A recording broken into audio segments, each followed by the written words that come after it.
3 months ago, I was lying on the kitchen floor, choking on my own breath, watching my daughter smile as she stirred her tea.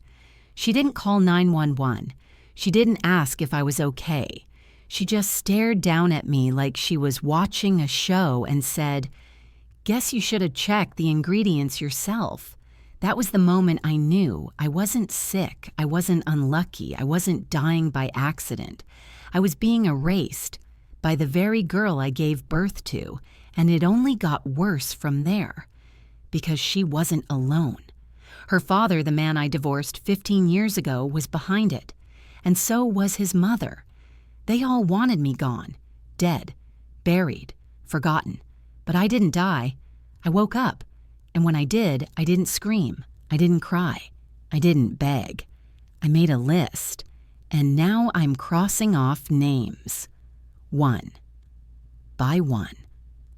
The morning started like any other. Coffee, emails, a meeting scheduled for 9:30. My daughter Madison was already in the kitchen when I came down, smoothie in hand, earbuds in swaying slightly to some beat only she could hear. She looked up when I entered, gave me a sweet, too-perfect smile. "Morning," she said, handing me the glass. "I made you one too." I paused. She rarely made me anything, not since she turned 17 and decided every conversation was a battle. I raised an eyebrow. "Don't worry," she said. "No kale this time. Just almond milk, banana honey, and peanut butter. The good kind." I froze. She knew I was allergic to peanuts. Not just allergic hospital-grade, throat-closing, epinephrine injection in the neck allergic. She'd known that since she was 5. "Madison," I said slowly, "you know I can't have." She tilted her head. "It's almond butter. You heard me wrong." I hesitated. Maybe I did hear her wrong. Maybe I was being paranoid. Maybe she was trying just once to be kind. I took a sip. It was sweet, creamy, a little thick. I swallowed. 15 seconds later, I felt it. The tingle in my throat, the tightness in my lungs, the burn behind my eyes. I looked at her. She didn't blink, didn't move. Just took another sip of her smoothie and said, "Mom, you don't look so good." I dropped the glass. It shattered. My knees buckled. I clawed at the counter, reaching for the EpiPen I kept on the wall behind the spice rack. She stepped in front of it. "No need to overreact," she said. "You're always so dramatic." I gasped. Collapsed. My vision blurred. My pulse roared in my ears. I couldn't breathe. She pulled out her phone. For a second, I thought she was calling 911. Then I saw the screen. She was recording me and smiling. "Guess karma's real," she whispered to herself. That's when I knew this wasn't a prank. This was premeditated. I was being murdered by my daughter, and she wasn't even hiding it. I hit the floor hard. The last thing I saw before I blacked out was her bare feet stepping carefully around the glass, like I was the mess, like I'd spilled. The beeping came first, slow, measured, like someone counting the seconds I still had left, then the lights, blurred, too white, too clean, and then the burn in my throat. I opened my eyes to find a ventilator tube being removed from my mouth. A nurse said something gentle I didn't register. A doctor appeared. Monitors blinked. Gloves touched my wrist. I heard phrases like anaphylaxis, delayed response, and extremely close call. They thought it was an accident. They thought I drank something by mistake. They didn't know my daughter filmed me choking and smiled. They didn't know she stood between me and the EpiPen while I begged with my eyes. And I wasn't about to tell them, not yet. Because if Madison had the audacity to try and kill me under my own roof, I needed time. Time to make sure she didn't get a second chance. Isaac Byrne. My assistant showed up later that day, eyes bloodshot, jaw tight. "They said you nearly died," he whispered. What the hell happened? I smiled weakly. Allergy mix-up. He narrowed his eyes. You haven't had an allergy mix-up since I started working for you 7 years ago. I said nothing. He leaned in closer, lowered his voice. Was it Madison still? I said nothing. Vivian, he said, if someone tried to kill you, I need to know. I can't protect you if I don't know who the enemy is. That word, protect. I hadn't heard it in so long it almost made me cry. I'm not ready, I said finally. He nodded. No judgment, just understanding. Then I'll get ready for both of us. They kept me in the ICU for 2 days, then downgraded me to observation. Madison never visited, never called, didn't even send flowers. Isaac checked her social media new posts, filtered selfies, latte photos, casual captions like, "Mornings are for winners." Winners. That's what she thought she was. She believed she'd won, that she was now the main heir to the Lang fortune, that I was out of the way, dead or dying, which meant she'd be unprepared when I came home. I called my attorney from the hospital bed.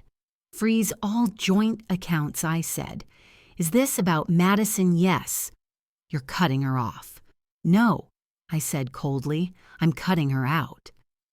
That night, Isaac brought me a plain black folder.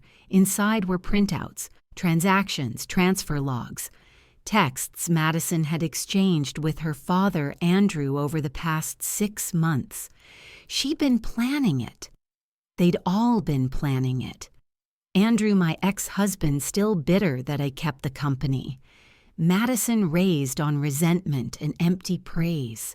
And Eleanor Andrews' venomous mother, who once told me that daughters should be pretty and obedient, or they're not worth keeping. There was even a message peanut butter works fast, right quicker than you think. Andrew had replied. She won't suffer. Only for a minute, make it count. I stared at the text for a long time, then handed the folder back to Isaac. Don't report it, I said. Yet. Because when people try to kill you and leave you alive, you don't scream. You don't fight. You get smart. You watch. You wait. And then you erase them. The first thing I did when I got home, I walked straight past the kitchen, the place where my daughter tried to kill me, and headed for the office safe. Inside were files, banking passwords, legal backups, insurance clauses no one but me remembered. I didn't hesitate. I logged into the family trust account and revoked her beneficiary status. Gone. Then I called the trust lawyer. I want her removed from everything. Will, medical, durable power. She doesn't exist legally starting today. The pause on the other end wasn't surprise. It was respect. Yes, Ms. Lang, he said. I'll update all filings immediately. Next was the bank. Freeze all debit and credit cards ending in 1423 and 0910. She'd be at brunch when it happened. Probably halfway through avocado toast when her card declined. Probably thought it was fraud at first. I hoped she called me, just so I could hit decline. Then came the condo, a 2-bedroom unit I bought her when she turned 16, high-rise, concierge, rooftop pool, her reward for making honor roll. That same week, she'd lied to me about where she was going and spent the night at her father's lake house. I should have taken the keys back then. I called Isaac. List the condo for sale. No negotiations. If we take a loss, so be it. He didn't ask why. He knew. That afternoon, I sat at the kitchen table, the same one I nearly died beside, and made a list on yellow paper. What Madison still has access to college fund account, closed car lease, canceled health insurance, removed social media passwords I used to know. Irrelevant. My sympathy, non-existent. I underlined the last line twice. The texts came in that night. Mom. My card isn't working. Can you check with the bank? Did you change the locks? I can't get into my condo. What is going on? I didn't reply. Then she called. I let it ring. On the 5th attempt, I answered just once. Vivian, she snapped, not even bothering to say, Mom, are you seriously doing this right now? Yes, I said. This is illegal. No, I said. What you did was attempted murder. This is called consequences. You're ruining my life. No, I replied again, calm as ice. You ruined it. I'm just reclaiming mine. Then I hung up and blocked her number. I spent the next morning watching the sunrise from the back porch, a mug of black coffee in hand. It was quiet, cold, still. But for the first time in years, my world didn't feel like it was spinning around someone else's tantrums. It felt like mine. Madison was out of my bank accounts, out of my home, out of my will. And soon she'd be out of my name. Because some daughters get handed everything and burn it, but the mothers who survive them, we rebuild from ashes. And we do it alone. It was a Thursday, gray skies, quiet street, the kind of morning where even the wind felt like it was holding its breath. I had just made coffee when I heard the knock, 3 times, firm, unfamiliar. I opened the door, fully expecting a delivery driver or a neighbor with the wrong address. Instead, I saw Nathan, my son. He stood on the porch with a duffel bag over one shoulder and a hesitation in his eyes I hadn't seen since he was 8. Hi, he said. I stared at him. It had been years. Years since the court handed him over to Andrew. Years since I'd watched him walk away holding his father's hand. Years of silence, resentment, and carefully chosen distance. And now he was standing in front of me taller than I remembered. Broader face, older, but still mine. I didn't know where else to go, he said quietly. I let him in. Not because I had answers, not because I had grace, but because he came. And something inside me, the last piece not hardened by betrayal, said, give him a seat before you ask for the why. He sat at the kitchen island, the same place Madison had once stirred poison into my drink. I heard about what happened, he said. I said nothing. I mean, not from her. From the internet, and Dad, and other people. I took a sip of coffee, watched him squirm. He finally exhaled. I don't want anything, not money, not a second chance. I couldn't stop thinking about you. I tilted my head. Why now? He looked down at his hands, the way they clenched, unclenched. Because I believed him, he said. I believed Dad when he said you were cold, controlling, that you didn't want me. And I think I needed to believe that to survive living with them. That hit harder than it should have. I didn't reach out, I said slowly, because you made it clear I wasn't welcome. I know. And now he looked up. I don't need to be welcome. I just need to know if you're okay. That's when I broke. Not loud, not dramatic. Just something inside me cracked open. Because my son didn't come home asking for money. He came home asking if I was okay. And that was more than I ever got from the daughter I nearly died raising. We sat in silence for a while. Then I asked, "Where are you staying?" He hesitated. "Nowhere really. I got into a college out here, but I deferred last semester, was living with friends. It didn't work out." I nodded. He shifted in his seat. "I have a job interview tomorrow. I don't want to be a burden. I can stay at a hostel or I held up a hand. You'll stay here." His eyes widened. "Seriously, I have a guest room." "You're not a guest. You're my son." His throat bobbed. He nodded. "Thank you," he whispered. That night, I sat on the edge of my bed, staring at the ceiling. So much of me wanted to be cautious, to protect what was left of my heart. But some small, stubborn piece, it just whispered, maybe this one came back clean. Maybe this one could be saved. Nathan had only been back a few days when I got the email. No subject line, just a file, a video, sent from a new Gmail address with the username Madison Grace Official, as if she thought this was branding. I stared at it for a long time, didn't click it immediately, just watched the timestamp blink 6 minutes, 18 seconds. I opened it. There she was, hair brushed, minimal makeup, a soft hoodie, perfect lighting, too perfect. "Hi, Mom," she began, voice trembling just enough to seem real. "I don't know if you'll even watch this. I don't know if you'll ever speak to me again." My jaw tightened. I messed up. I did something awful. I listened to Dad when I shouldn't have. I let myself get bitter. "I thought you didn't love me." She sniffled.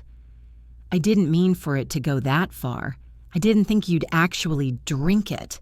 I didn't want to hurt you, I swear. Lie." She watched me die and recorded it. I thought maybe if I scared you, you'd back off. Let me live my life. Let me have what's mine. What's mine?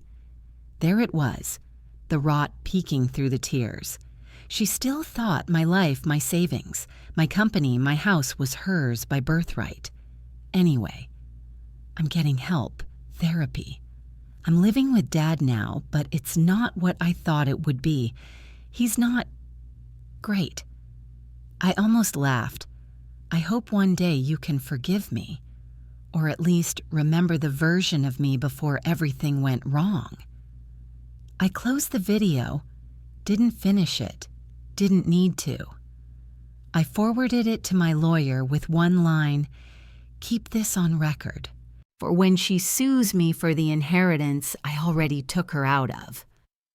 When I came downstairs, Nathan was reading on the couch. "Everything okay?" he asked. I nodded. Just Madison playing her next game. He didn't ask for details, but he did say, "You know, you don't have to watch anything she sends, right?" I paused. Then I sat beside him and said I watched it so I'd never forget who I'm dealing with. Not out of guilt, out of strategy. He nodded. "That's smart." I looked over. "You're not surprised by her, are you?" He closed the book, sat back. "No, I've known for a while." My throat tightened. "And you never told me I didn't know how. She was the favorite, always the smart one, the golden one." He turned toward me. "I think I was afraid if I told the truth, you'd defend her." I blinked. "And now I think you're the strongest person I've ever met." That night, I burned the copy of Madison's video on a flash drive and dropped the ashes into the fireplace. There was no ceremony, no speech, just flame. And in that warmth, I found something I hadn't felt in months: peace. Because forgiveness isn't always a door you walk through. Sometimes it's a door you close and never unlock again. It started with her birth certificate. I stared at the framed copy tucked in my filing cabinet next to her immunization records, her pre-K drawings, a Mother's Day card from when she was 7 that said, "You're my favorite person. Please don't ever leave." I shredded all of it. Not out of rage, but because keeping it felt like leaving the door cracked open, like giving memory a key to break in whenever it pleased. The next week, I sat down with my estate planner. We didn't just remove Madison from the will. We created new trusts, new locks, new contingencies. If she contests it, he asked. I handed him a copy of the video. She won't. I sold her piano, donated her clothes, deleted her number from every device, then changed mine. She texted Isaac 3 times, just checking if Mom's okay. Did she see the video? Can you tell her I'm trying? He didn't respond. Not because I told him not to, but because he saw me on the floor that day. He was the one who found me, called 911, and shoved that EpiPen into my thigh. He knew better than anyone what trying looked like. In late March, I had her bedroom repainted. Soft gray, clean lines. Nathan helped me build a bookshelf in the corner. It was supposed to be for guests, but I noticed he started leaving his textbooks there, a hoodie, a watch. One morning, I found his wallet on the desk. He hadn't moved in. He hadn't asked. But the house was starting to smell like family again. Not performance, not fear, just real. One night, we ordered pizza and watched some terrible movie neither of us liked. Halfway through, Nathan paused it. "I don't want to go back to Dad's for summer," he said. I looked at him. Was that even a question? He shrugged. Thought I had to ask. You never have to ask to be where you belong. His voice cracked. "Thanks, Mom." I reached over, squeezed his hand. That word again. Mom. I hadn't heard it without venom in so long it felt like sunlight on skin that had forgotten what warmth meant. That weekend, I changed the code on the gate, not because I was afraid of Madison coming back, but because I was finally sure she no longer lived here, not in the walls, not in the air, not even in my bones. Her time had expired, and I wasn't the kind of woman who left rot in the pantry. It was a Sunday, late spring, quiet air. Nathan was upstairs studying, and I was outside trimming the hedges when my phone buzzed with a gate alert. Unknown female, facial match 93%, Madison Lang. Time 4:42 p.m. I didn't move, just stared at the notification like it was some ghost trying to press its face against the edge of the living. Then came the knock, 3 times. Not urgent, not polite. Just entitled. I didn't answer. I pulled up the video feed. There she was. Red-tinted hair. Designer bag slung too low. Arms crossed like she was still 17 and I still owed her something. She pressed the intercom. "Mom, I just want to talk." Silence. "I know you're home. Your car's here." I didn't speak. She glanced at the camera. Her eyes narrowed. She knew she was being recorded. Good. "You think you've won, don't you?" she hissed. "Cutting me out, changing your number, turning Nathan into your little redemption story." I heard the echo of her voice through the gate speaker. Nathan came downstairs halfway through her tirade. He stopped at the bottom step, frozen. "Dad's a wreck, by the way. He lost a bunch of money in that crypto thing. He's blaming me. Grandma moved in. It's disgusting. You happy now?" Still, I said nothing. She leaned closer to the gate. "You raised me. That makes you responsible for who I became." That broke something in Nathan. He stepped toward the door, jaw clenched. "She really just say that?" I nodded once. Quiet. "I wasn't born evil," she shouted. "You made me like this. I hit the mic button." My voice came out calm, cold, final. "Madison, you tried to kill me. That's not nurture. That's nature." Her mouth opened, closed. I continued. "You are no longer welcome here. Not in this house. Not in this family. Not in my will. Not in my name. You don't get to do that," she screamed. "I already did." Then I ended the call. Watched the screen as she stood there, fists balled, chest heaving, realizing the gate wasn't going to open. Not this time, not ever again. I sent the footage to my attorney. Subject line, "Final attempt." He replied in 5 minutes. "You handled that like a CEO, legal coverage airtight." That night, Nathan made us pasta. Too much garlic, way too much cheese. But I ate every bite. I saw the footage, he said.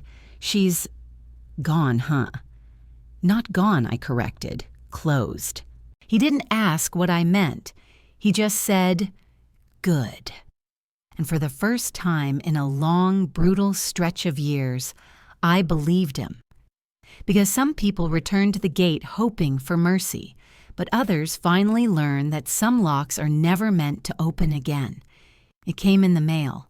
A thick envelope, no fancy label, no gold foil, just a university crest in the corner and Nathan's name written clean across the front. He opened it slowly. His hands shook just a little. Then he looked up. "I got it," he whispered. "Full ride." For a moment, neither of us spoke, not because we didn't have words, but because the words we wanted were too big for the room. That night, we celebrated with takeout and cheap sparkling cider. He toasted with a smirk. To redemption arcs. I laughed. To doing it without poisoning anyone. He choked on his drink. Too soon. Not soon enough. Later, after the dishes were stacked and the lights dimmed, I handed him a small envelope. He frowned. "What's this?" Read it. He opened it slowly. Inside was a signed letter from my lawyer. One sentence bolded. As of April 1st, 100% of all estate assets, shares, and property rights are hereby reassigned to Nathan Lang. He stared at it, then looked at me. Why I held his gaze? Because you never once asked for it, and you're the only one who came back without a knife. He didn't cry, not really, but his voice cracked when he said, "You didn't have to do this." "I know," I said, "but I finally can." The next day, I went to the courthouse. It wasn't a trial, it wasn't dramatic, just paperwork. 1 form, 3 signatures, and a filing fee. I restored my maiden name. Not because I was ashamed, but because the Lang name didn't belong to them anymore. It belonged to me, and to Nathan. When I left the building, the sky was overcast, but the air felt light. I didn't check my phone, didn't scroll for updates, didn't wonder what Madison was doing or where Andrew had crawled off to next. They weren't my story anymore. They were just a prologue I survived. That weekend, Nathan and I went to the coast. No reason, no big trip, just windwater, silence, and rest. He skipped rocks. I skipped worry. He built a cairn from stones. I watched hands in pockets, finally still. Back at the car, he asked, "Do you miss her?" I thought for a long time, then said, "I miss the girl I thought I raised." He nodded, didn't push, and neither of us said her name. Because the truth is, love doesn't mean never letting go. Sometimes love is knowing when to stop reaching, and I had finally stopped. It happened on a random Tuesday. Nathan had just left for class. The house was quiet. Sunlight poured in through the windows like it finally trusted me again. Then the doorbell rang. I checked the camera feed, first habit by now. It wasn't Madison, wasn't Andrew, wasn't even a name I recognized. It was a courier. He left a package on the front step and walked away. I waited a full minute, opened the door, brought the box inside. No return label. Just my name in careful handwriting, inside a journal. Madison's. I stared at it for a long time, thought about throwing it out. Then I opened to the first page. I keep dreaming about the moment she looked at me and didn't cry. I think that's when I knew she was done for good. Flip. Dad says she's always been cold, but I remember her singing in the kitchen when I was 5. That version of her. I don't know where she went. Flip. I hate her. I want her dead. I want her to hold me again. Is that sick? I closed the book, put it in a drawer. Not because I forgave her, not because I wanted her back, but because some ghosts deserve shelves, not altars. A week later, I found Nathan in the garage tinkering with an old bike. He looked up. That thing still roll, I shrugged. Probably not. He wiped his hands on a rag. Then I'll fix it. Feels good to repair things that matter. I knew what he meant, even if he didn't say it. That night, we watched a storm roll in from the porch, lightning in the distance, clouds like bruises stretching across the sky. Nathan said, "She's not going to stop trying, you know. I know, she'll show up again, maybe." "You going to slam the door again?" I looked at him. "No," I said softly. "I'm not slamming doors anymore." He frowned. "So? You'll let her in." I shook my head. "I'm not opening them either. Some wounds never fully heal, but they stop bleeding. Some stories never get rewritten, but they end anyway. And some mothers. We don't get justice. We just get free, 1 year to the day." That's how long it had been since I woke up in the ICU with a tube in my throat and my daughter's betrayal still fresh in my veins. 1 year since I realized that love alone wasn't enough to save someone who didn't want to be saved. 1 year since I chose myself. I marked the day quietly. No candles, no statements, no bitterness. Just black coffee on the back porch, a silent sunrise, and a deep, grounded breath. Nathan came out halfway through. He didn't say anything, just handed me a folded paper. I opened it. A hand-drawn sketch. Of me. On that very porch, hair tied back, eyes soft, the ghost of a smile on my lips. He'd written one line in the corner, "The version of you I want the world to see." I blinked hard, looked up. He just shrugged. Felt right. I didn't speak. I didn't need to. Later that day, my attorney called to confirm the final transfer of assets. Nathan's name was now on every document that used to bear hers. The condo, the investments, the foundation we set up last fall for underprivileged med students. She'll have no legal claim to anything moving forward, he said. Perfect, I replied. Because it wasn't about punishing her. It was about protecting myself and the son who never used love as a weapon. In the evening, I found an envelope on the front doormat. No postmark, no stamp, just a single word scrawled in slanted print. Sorry. I didn't open it. I didn't even bring it inside. I lit a match and watched it burn in a ceramic pot on the porch, the flame curling around the apology like it too was tired of being recycled. That night, I cooked dinner with Nathan. Pasta, garlic bread, a salad he didn't touch. While we ate, he asked, "Do you think she'll ever be different?" I thought for a long time before answering. I think she'll always believe she didn't do anything wrong. And even if she changes, I don't need to be around to see it. He nodded. "You're not curious." "No," I said. "I'm done living in the aftermath of someone else's choices." When I went to bed, I didn't dream of poison or screaming or glass shattering on the floor.